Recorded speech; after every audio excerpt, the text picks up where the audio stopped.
Fashion model Rachel Romu has been bringing visibility to disability one runway at a time. We first caught up with her in 2018. Have a look. They expect me to be in sweatpants and sad all day. Like the society expects me to be in sweatpants and sad all day. There's not a lot of imagery of disabled people being proud, being seen, being visible. I've dried my eyes, now I see clearly. Rachel Romu is a model, an activist, a writer, and musician.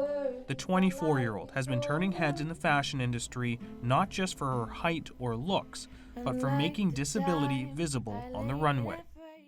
It's important to me to have it there wherever it fits and wherever it makes sense, because that is not all of my self-concept, but it's a huge part of how I navigate this world and how the world views me.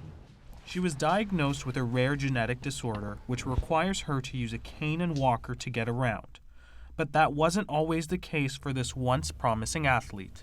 I decided to move on to track and field eventually, having tried it in elementary school, because high jump kind of felt like gymnastics for tall people. And it progressed from there, where track and field became my main focus of a sport. She was the MVP of her track team 4 years in a row in Thunder Bay, and in 2010, she represented Canada in the Youth Olympics in Singapore. Sports had always played a big role in her life, even into university.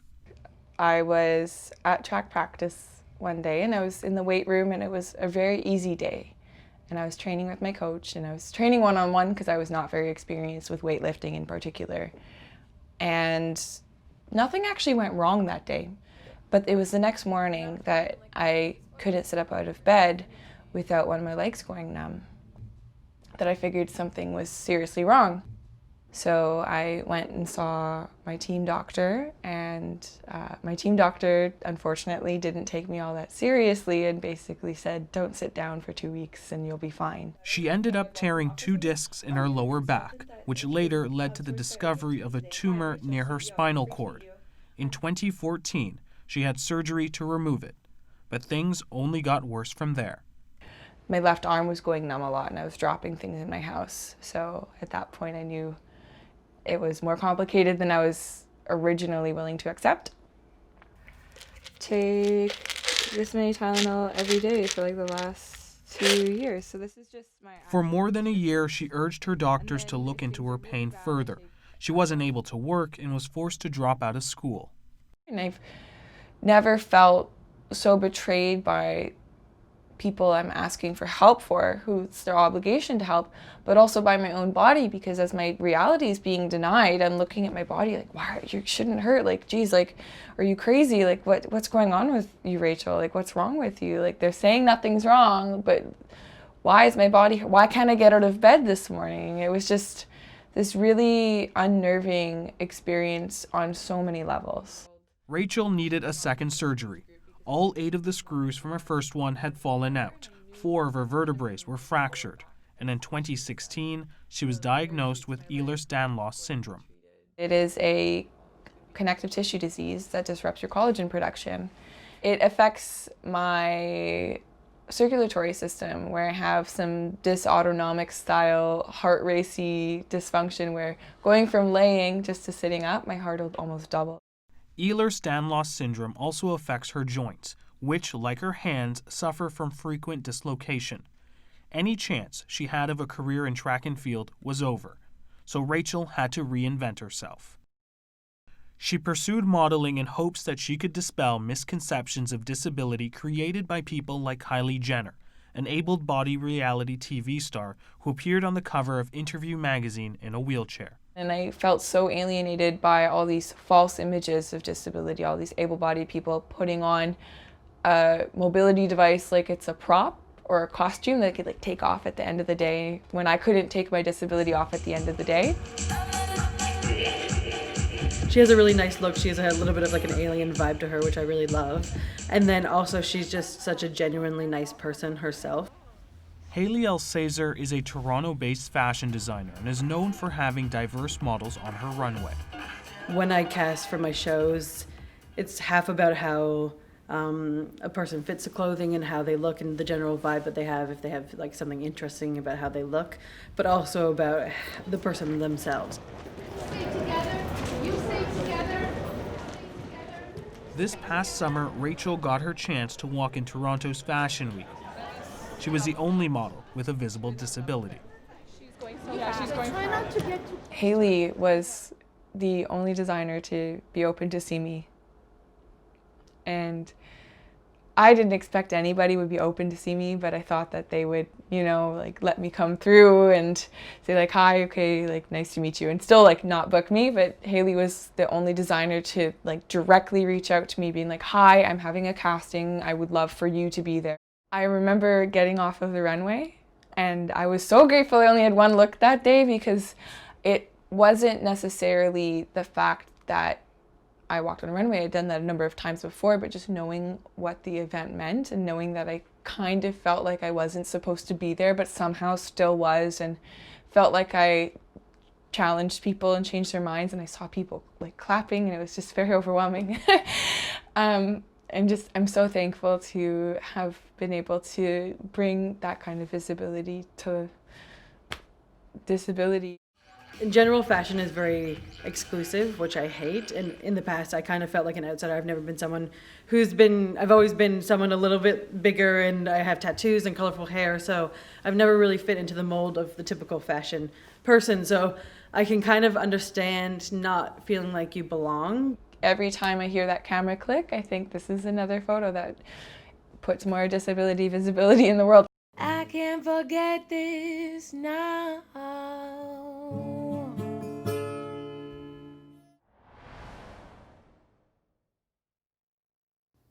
That was then. Have things moved forward since? And what role does this pandemic play in the lives of people with disabilities? We're pleased to check in with Rachel Romu, who joins us this evening from Thunder Bay. Welcome to the show. Pleasure to see you again. Thank you so much for having me. So let's pick up kind of where we left off. How has life been since that video aired on TVO in 2018?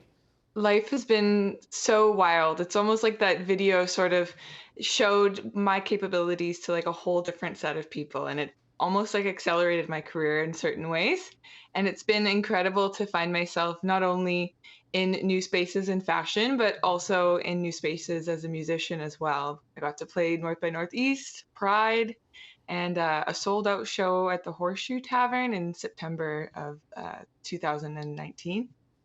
I want to talk about your music as well, because a lot of it is super emotional. A lot of the lyrics you write, there's this shot that I have in that video where you're writing kind of the lyrics down. These are very important lyrics to you and music to you. Talk to us about kind of the process, and where do you kind of see yourself as a musician?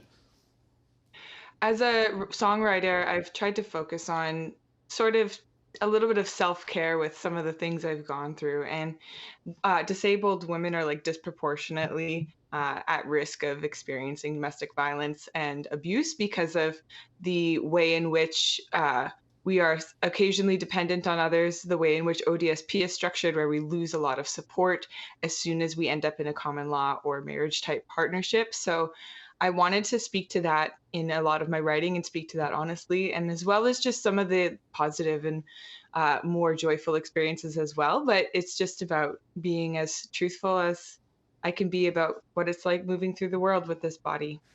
Now, I want to talk about kind of your modeling. Obviously, things have slowed down significantly with COVID-19, but what was your last modeling project before things kind of shut down?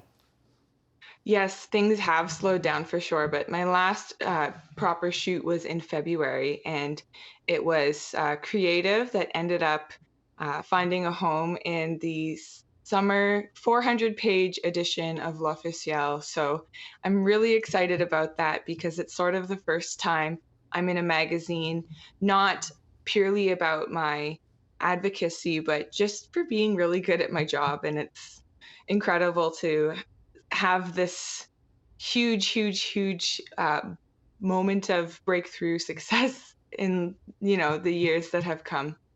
Do you find that's a challenge, that people look at you for someone who is an advocate as a disability advocate, and that's essentially why you feel maybe sometimes you get the work you do, or is this kind of the case where, hey, I am good at what I do? It's complicated because a lot of the places that I've been magazine wise have like featured me as an advocate but have yet to feature me as like a model, and that's part of why I'm an advocate it's about the employment equity aspect of things, where I talk about how accommodating for disabled people means, we can do a really good job at our tasks, but I haven't always been able to go from interview subject to model in the magazine yet, but this was a big step towards that. I want to talk about Toronto Fashion Week. It had a huge impact on your career, but earlier this year, it was announced that this year's show would be canceled. Now, for reasons unrelated to COVID-19. How did you take that news initially when it was announced in January? I was heartbroken when Toronto Fashion Week was announced to be canceled because it not only broke my career, but many of the people I've gotten to work with as designers and other models and all the behind the scenes people have become friends as well. And they're all of a sudden out of a work opportunity or a place to showcase their designs. And I believe that there was definitely some issues with the infrastructure of the Canadian fashion industry. We have some incredible designers that have yet to be recognized on a world stage. And with Fashion Week canceled, it makes it almost more difficult for designers, models, and even event producers to break out of Toronto and have the opportunity to do the extraordinary things they are totally capable of. I want to pull back the curtain a little bit because you kind of get that glimpse of the kind of the Canadian fashion industry. What are the challenges, or what do you think are the challenges that the industry faces in terms of Toronto Fashion Week versus Paris, Milan, and so forth? In my opinion, some of the Toronto Fashion Week focal points aren't necessarily the designers that happen to be ending up in large department stores. And there's a little bit of a sense of traditionalism, which it's important to honor like the fashion that we have known and grown from. But at the same time, I wasn't seeing the same amount of shine put on some designers that were doing more different things, whether it was a streetwear collection with a social political theme, or even just uh, trying a different cut or experimenting with having people of different body types and gender identities all over the runway. It was always kind of not accepted as wholeheartedly as I had hoped. Now, when we were talking earlier this year, you had mentioned possible plans of working in the U.S. This was before the pandemic, of course. Where does that stand, and what was kind of the allure? The allure to working in the US was that all the big brands that have amazing e-commerce contracts that are inclusive, especially to people with disabilities, exist there. Most of that work was in the United States. However, you need to have an O1 visa to be able to work in the States in this role. And the criteria is earning about $30,000 in the industry or having an exceptionally rare talent, which is why some of the press about disability advocacy was important. However, the US is currently looking a lot more like a nightmare. And also, I imagine the visa process is more stringent and rejected than usual. I'm curious. You had talked about kind of some of the retailers that may not make it past this pandemic. You've been slowly looking at gigs, and already things are kind of changing in that aspect. But what do you see this looks like after? I suspect that malls as we know it will not exist. I suspect that our purchasing habits that we currently have as consumers in North America will drastically change due to an economic crisis. And I suspect that a lot of fashion that is more financially accessible to folks maybe perhaps won't be as readily available. It's a big question mark. I am curious about kind of the gigs that you're looking at and booking. Talk to me a little bit about what's on the horizon and kind of how your agency and how the industry is kind of adapting right now to it all. My agents, Plutino Models and Peggy Lepage, are amazing. They've been so accommodating and advocating for their models, not just me with vulnerable health, but everybody that they send to a job on set. or proper sanitization and PPE. I have a shoot coming up for a magazine and I'm really excited about it. It's actually including an adaptive clothing line. So it's the first time a disability centric clothing line is something that I get to do in a magazine style shoot. Mind you, I'm a little bit terrified because I want to make sure that I myself don't get sick, but also don't make anyone in my community unwell as well. So I'm basically going to hand sanitize up to my elbows. Now, I understand, in terms of the modeling industry, a lot of this is casting calls, models coming in, doing their walks. There's a lot of high traffic. How has the industry kind of changed that? Are you guys doing everything virtually, or? For the most part, the casting process is entirely digital now, which I kind of love to a degree, but it's important to have a working and good cell phone. So that's a feature that's made it, I guess, a little bit more accessible and a little bit more flexible on most people's schedules because you can kind of take your digitals or film your casting segment anytime throughout the day. Now, I want to ask, obviously, in the piece that we aired earlier, we talked about EDS, Ehlers-Danlos syndrome. How are you doing? You look well. How have you been feeling with that condition? I've been feeling a lot better compared to the time in which we met. Mind you, it's because I sort of unlocked a few other facets of EDS. I was having some additional issues that I saw an immunologist for, some mast cell stuff and celiac things. So now that I'm absorbing food properly, I can really, really take on the world at a different capacity because I have energy that I didn't know I was supposed to have. I'm curious, for someone with a disability, how has coping been during this pandemic? A global health crisis has definitely brought back some horrifying memories of a personal health crisis. So I've been experiencing, I guess, what everyone else is, plus my own baggage at the same time. But I think some of the experiences I've already had just with my own health have led me to be unfazed by staying home and isolating and working from home because that was my life for many years prior to this. Have you had people reach out, friends and stuff, and kind of expressed how, frustrated they were with, being cooped up at home and not being able to go out and kind of having to tell them like, hey, this is kind of my reality for the past couple of years? Yeah, there's been a lot of conversations where I've literally just said, welcome to the club. Mind you, for the last year, I've actually been a lot more out and about just because my health was sort of getting better. But it's sort of provided a window into abled people's psyche where they can sort of see where disabled people have been living and uh, socially interacting for this entire time.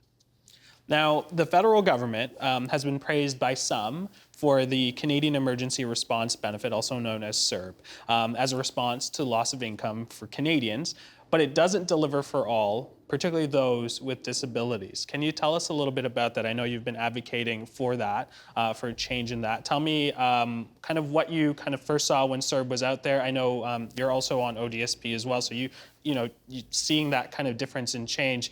For our viewers, I want to make sure I get the numbers right. For CERB, you of course get $2,000. If for someone who's on ODSP, you get just under $1,200. Correct. So yeah, and you only get just under $1,200 if you're able to work and get the bonus $100. But to me, it's absolutely disgusting that somebody sat and made a calculation that the basic needs requirement across Canada was approximately $2,000. And that's for working class people that may have savings, that may have a rainy day fund, that may be homeowners, that may have more flexible housing needs because of their accessibility needs not being something that disabled people have to interface with. So it's been really tough to digest for many people on ODSP that the numbers are we need $2,000 to survive, but we have never, ever, ever been given the number that is the necessary amount to survive. If ODSP was designed for us to live, then perhaps we would actually have that number met. I want to quickly ask you, it's a kind of a big question, but if there was one thing that you could see change that comes out of this pandemic, what would it be? I'm seeing a lot of people who were too busy and burnt out to be politically active really stepping up, and that's supporting many issues regarding social justice, community safety. And I think that that's incredible. I feel like we will have a more active community working with our members of parliament, our federal, provincial, and even our local governments, demanding changes that support our communities, keep us alive and thriving. Rachel, it's a pleasure to have you on the show again. It's always great to see you. Thank you so much for joining us tonight. Thank you. The Agenda in the Summer with Nam Kiwanuka is brought to you by the Chartered Professional Accountants of Ontario. CPA Ontario is a regulator, an educator, a thought leader, and an advocate. We protect the public. We advance our profession. We guide our CPAs. We are CPA Ontario. And by viewers like you. Thank you.